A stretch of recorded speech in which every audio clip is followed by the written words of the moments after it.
All right, so we're gonna talk a little bit about beating your ego lifting demon. This is something that so many people struggle with, including myself at times. We all do. And the thing with ego lifting is that, look, for most modern purposes, when we think about hypertrophy training, ego lifting is probably not as big of a deal as you think it might be, because most people just don't train hard enough, period. That is like the sort of the killer, is that most people just aren't training hard enough as is. So I would actually rather someone ego lift to a degree than not train hard enough, because not training hard enough is pretty much catastrophic towards your gains and overall effectiveness of your training. So what do we actually look for, and what can you guys do to prevent ego lifting from actually happening? Well, this tricep extension is probably a very good example of what to look for, because really you have a balance to maintain, right? You have a balance to maintain between technique and intensity. And as that intensity goes up, your technique is probably gonna go down. So for me, at least, when I do a tricep extension, if I really wanna push the envelope on the weight I'm using, sometimes I'm gonna do it. And even if that involves my shoulder rounding forward a little bit, I'm not gonna worry about it too much, because the long head of the tricep, or this head right here, is actually responsible for shoulder extension, or pulling the shoulder back, which is why if you guys are on a pullover machine or something, this top part of the range of motion is actually gonna be some lower chest and some long head of the tricep. So if I'm doing an extension and my arm rounds forward a little bit, I'm not really gonna worry about it too much. I'm not gonna cry about it. It's not the goal, but I mean, if it happens, it happens. I would rather maintain my intensity and actually push for higher reps and more progress and things like that. So we're gonna set up over here. You know, this is something where you can only really reasonably go up so much in weight over time with triceps. I mean, you can only add so much weight to this stack before it starts to become pretty much impossible and start to move really, really unwell. It starts to move very slow and very jagged and whatever you want to call it. So for me, at least, my goal right now is to go pretty heavy, you know, to push my triceps to failure for sure. And if my technique gets slightly compromised on my last rep, I just don't worry about it that much. It's something, again, that I'm trying to maintain. I would like to have, you know, perfect technique where the target muscle is working well, but, you know, if that doesn't happen and there's a rep or two where I slip and I, you know, go a little too hard or whatever, then so be it. I mean, what a problem to have, right? That you train too hard. Again, that's just kind of the perspective shift I think most people need to have, is that a lot of people, I'd say most people, just aren't training hard enough. That to me is like the biggest, most pressing problem right now. And if you're able to train hard enough, then hey, it's probably more valid to go and mess with your form and go, you know, mess with little variables and things like that. But again, so many people out there just can't train hard. So how are you gonna worry about technique when, you know, the number one most important thing, even more than the technique or intensity, that number one thing is not checked off. So we've got 37 on the stack. We're gonna run a set here. Last time I got 5 of 0 in the tank. So we're gonna do the same thing, and hopefully I will, you know, get close to that this time at least, hopefully surpass it, but we'll see. And here we go, let's give it a run. Last time I started with the right.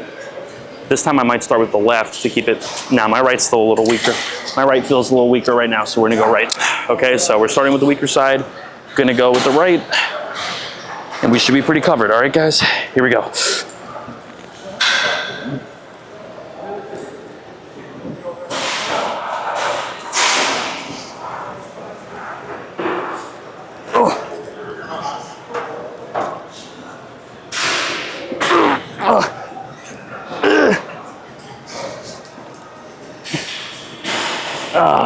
All right, so we matched reps, but that last rep moved a lot nicer than it did last time, so I'll take it. Pretty happy with that. All right, and the last thing I want you guys to really think about when talking about ego lifting and preventing it, and, you know, sort of understanding what is ego lifting and what isn't, is what range of motion are you actually training in and why, okay? So certain muscles, of course, as we know, benefit from being trained in the stretch, at least we think. So quads, calves, hamstrings, mostly lower body stuff, chest as well to an extent, benefit from being trained in a stretch. They grow via a different mechanism, stretch-mediated hypertrophy.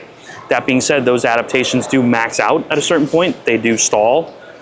And then at that point, you kind of just have to maintain them. So when we think about doing something like this, say a Kelso shrug, Is there any reason why I have to like excessively stretch at the bottom, totally reduce my force production? No, not really. So all that really is going to do for us at a point is just limit the amount of weight we can use and make our movement less effective. So for me, at least at this point, I am absolutely trying my best to get as many reps as I can with the heaviest weight I can, okay, with good form. If something really throws a wrench in that, like excessively stretching and pausing and squeezing, I'm trying to avoid that, okay? So I've got a Kelso shrug here, and all we're trying to do is just retract the scapula, okay? That's really all we're trying to do, okay? And, you know, if I can get this for 5 clean reps, well, that's all I'm trying to do. That's the only task I have at hand. If I'm doing a tricep extension, you know, do I have to go so light that I get like this deep, deep stretch up here and then all the way down? I mean, no, there's no point in doing that. Do a tricep extension, extend the elbow, and do it well. I mean, that's it. So, you know, for the most part, your reps shouldn't look 100%, you know, surgically operated. I mean, they should be hard. They should be difficult for you. So, you know, I don't believe in being like a surgeon with every single rep, but you should be able to have some decent level of control as well. So that's just, you know, something to think about for sure. And we're gonna get into our second set of Kelsos here. We got 3 plates. If I do this and I find that, hey, you know, my scapular retraction wasn't great, well then I'll lighten the weight next time. I mean, it really is that simple. So we're gonna run here with 3 plates and try to just retract our scapula, all right? Here we go. Here we go, okay? Here we go, ready?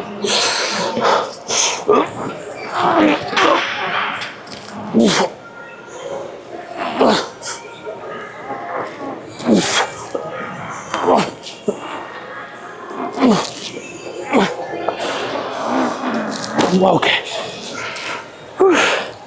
But I mean, that's pretty much it, man. I mean, there are certain exercises and certain movements where you're using more range of motion. If you're doing like a wide grip row, are you going to be using more range of motion than a Kelso shrug? Of course you will be. So there are just a few things to think about. It really is, what range of motion are you using? Why are you using it? What are your goals at hand? I mean, if you're doing a bicep curl, should you be working it, you know, through a pretty good stretch at the bottom? Well, yes. Why? Because the biceps have pretty good leverage when the elbow is fully extended. So that's a very valid reason to train with good range of motion on biceps. And if it limits the amount of weight you can use, then so be it to a degree.